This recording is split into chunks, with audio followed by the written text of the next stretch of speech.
Happy Halloween, everybody.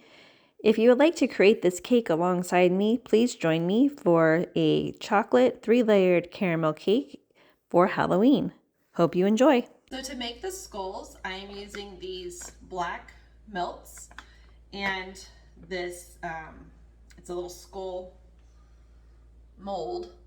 And actually this one's, you can use it for ice, which is why there's a hole in the back to make a big old ice, like a big old ice cube that's a skull, which is pretty cool. So it's multi-versatile.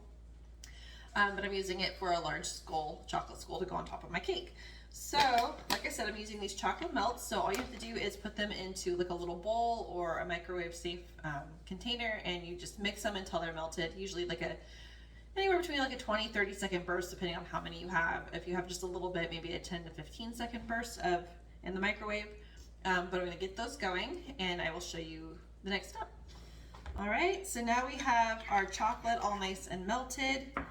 And because this does have a hole in the back, I put saran wrap with the tape just to keep the chocolate in. So we're just gonna scoop a little bit into each one. So just gonna scoop some in, and then I'm gonna tap it around. Make sure it's getting all the edges.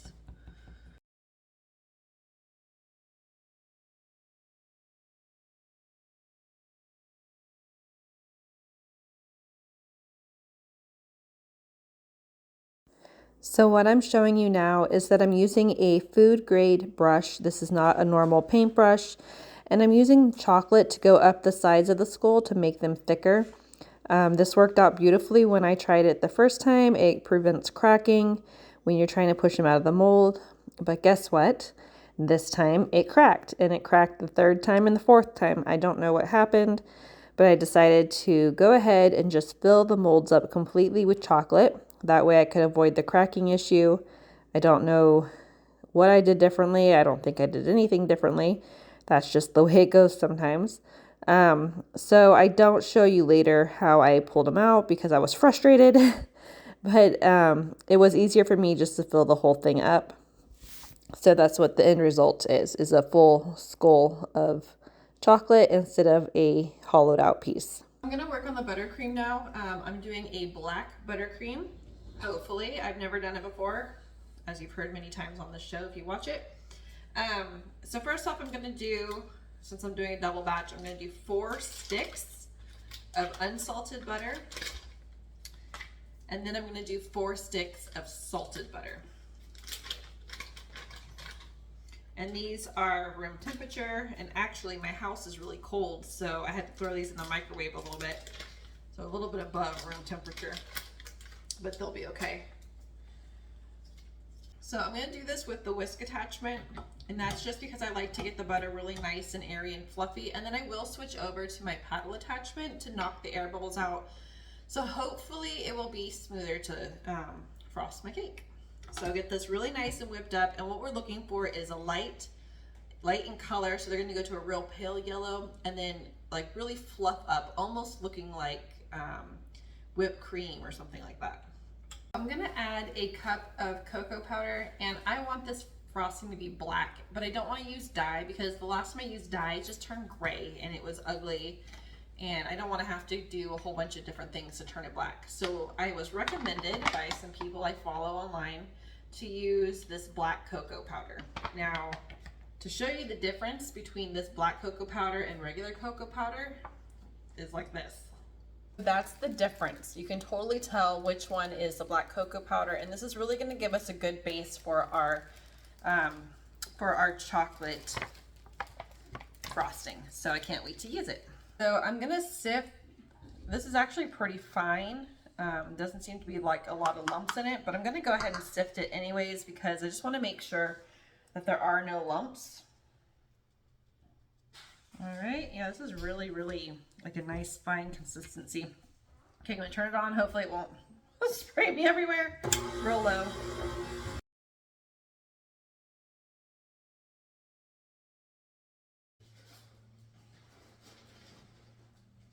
Throwing in a tablespoon of vanilla.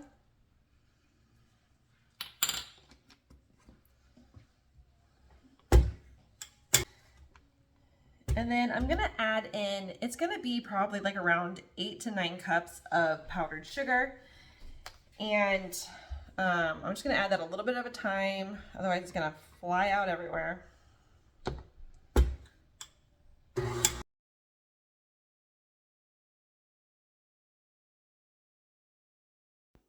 I'm adding 3 to 4 tablespoons of heavy cream to help smooth out the texture of the frosting. So with this black frosting, this is what I was told at any rate, it has to sit overnight for the black color to develop. So hopefully, once I get this stored, oh, this is heavy.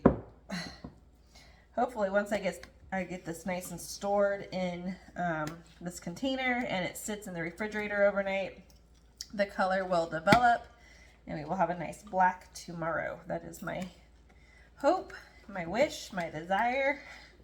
We will see if it'll happen though. So we're gonna work on our chocolate cake now. In this big bowl, I have 3 cups of all-purpose flour. I'm gonna add in 3 cups of granulated sugar.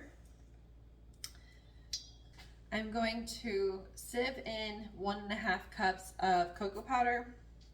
And the reason why I put it through a sieve is just to make sure that no big chunks get in there, because then you'll get a little pocket of cocoa powder and nobody wants to buy anything of cocoa powders. Then I have 3 teaspoons of baking soda and 3 teaspoons of salt. And we're gonna mix that all together just till it's combined. Now I'm just gonna use this smaller bowl and I'm gonna add in all of my wet ingredients. So first I'm gonna add my eggs, and that's only because I wanna mix them before I get all the other ingredients in. That way they just mix a little easier. Okay, so I'm gonna whisk those just a little bit, just so that they're really broken up. Okay, nothing crazy, just a little bit. Now I'm gonna add in, I have 1.5 cups of room temperature coffee. That just helps bring out the flavor of the chocolate. I have 3 teaspoons of vanilla. I have 1.5 cups of milk. I'm using whole milk, but I'm sure low fat or 2% or whatever you want to use would work. And I have 3/4 cup of vegetable oil. Now we're gonna give this a really good mix. Make sure everything's combined really well. And all we're gonna do is dump the wet into the dry and mix until just combined.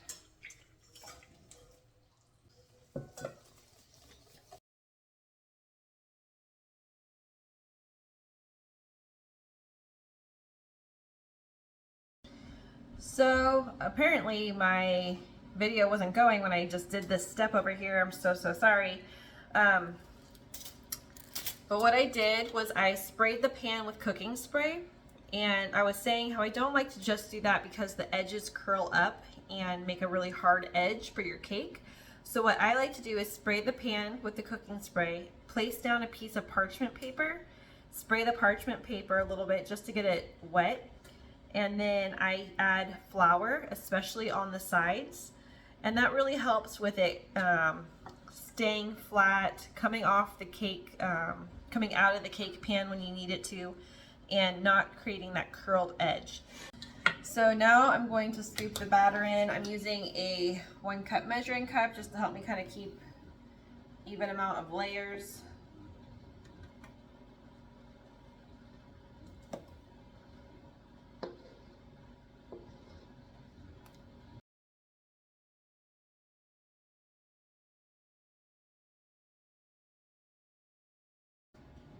So I'm gonna pop these in the oven, middle rack. I'm gonna put all 3 of them on the same rack. I might be able to rotate them halfway through, but I'm gonna put these in at 350, and then I'm gonna drop the temperature down to 325, and that really, I think that helps also create a nice even top. And then we're gonna put them in for about 30 minutes. So let's get that done and cooling so we can get on with this cake. So at this point of time during the night, all of my family is home and keeping them quiet is virtually impossible. So I'm going to just have to dub this over.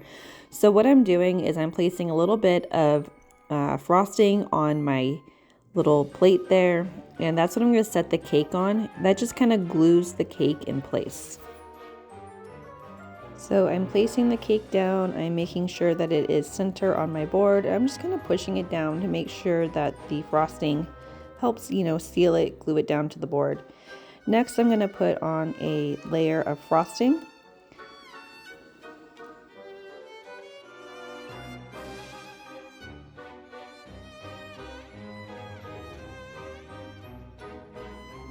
So I am going to create what they call a dam along the edge of my cake, and that holds the filling in. It literally is like a dam. It acts like a dam where the filling can go on the inside without leaking out the edges of the cake.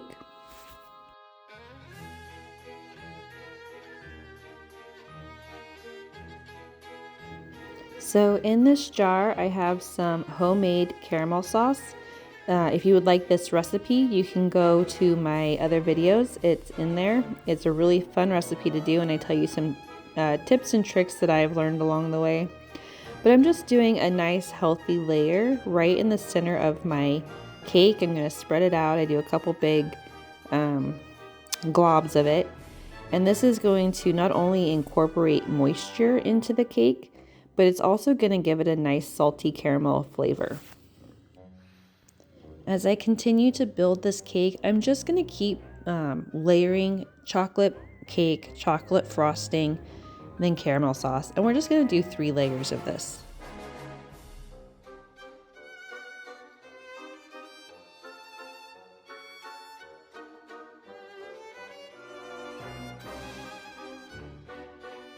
So now I'm starting my crumb coat, and a crumb coat is where you put down a thin layer of frosting to collect the crumbs from the cake, and you freeze it or you refrigerate it for a while so the frosting gets nice and hard. That way when you go to put on your final coat of frosting, you're not going to get any little crumbs from the cake.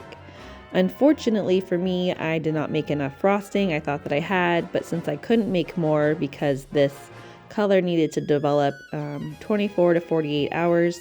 It just wasn't possible for me to make another batch of frosting and come out with the same color. So I did what I could, and I mean, really this cake was just something fun for me to do for Halloween and help practice my cake making skills and my decorating skills. So this was just fun for me to do, and it's not something that I was gonna cry over because I didn't make enough frosting. I made do with what I had.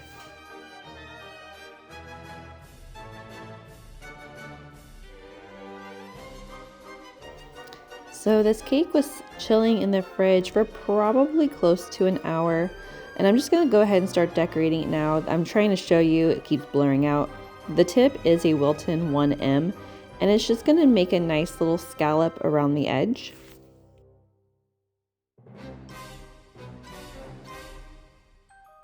So now I'm bringing out the skulls that I had made earlier. These are the ones that I had such a hard time popping out of the shell. I have a hollow one, I think, there, and I'm going to glue it down with a little bit of frosting just to help keep it in place.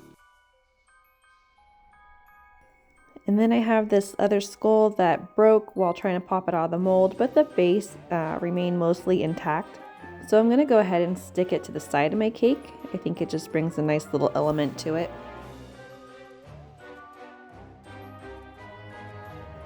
So now I'm using a petal tip to create a rose. I'm not great at roses, and my buttercream was getting very soft, so I was actually having quite a hard time in making this rose, as you can tell. But at the end, I did get something that resembled a rose, so I was happy enough to put it on my cake.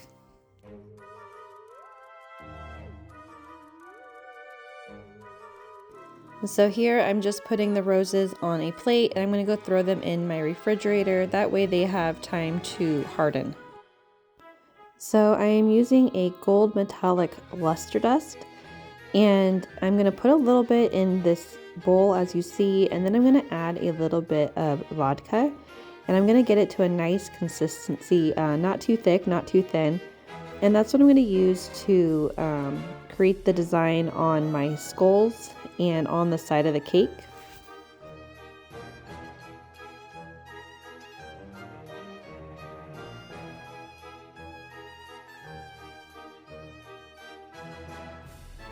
Now I'm taking a little bit of gold leaf and then just dipping my brush in that little bit of vodka just to make the surface of the cake tacky, so that way I can stick on the gold leaf.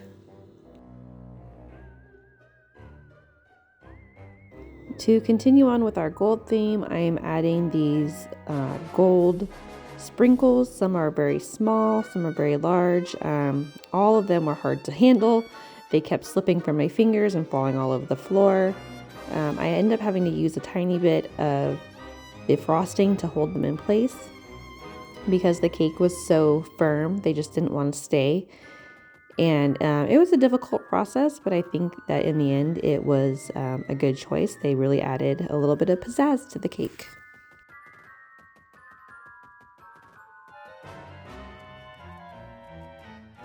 So I retrieved the flowers that I put in the refrigerator, and now that they're nice and hard, I'm able to paint on the luster dust.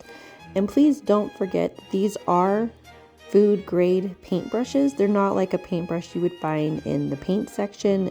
These have a better bristle that won't fall out. That way you're not getting the little bristle hairs in your food. So if you're going to do any sort of food painting, make sure that you go to the baking section and get the food quality bristle brushes.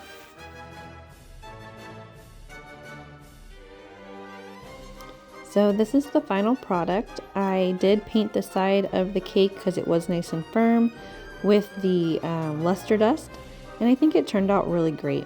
If you'd like to see more baked goods and tutorials, please like and subscribe below. Happy Halloween!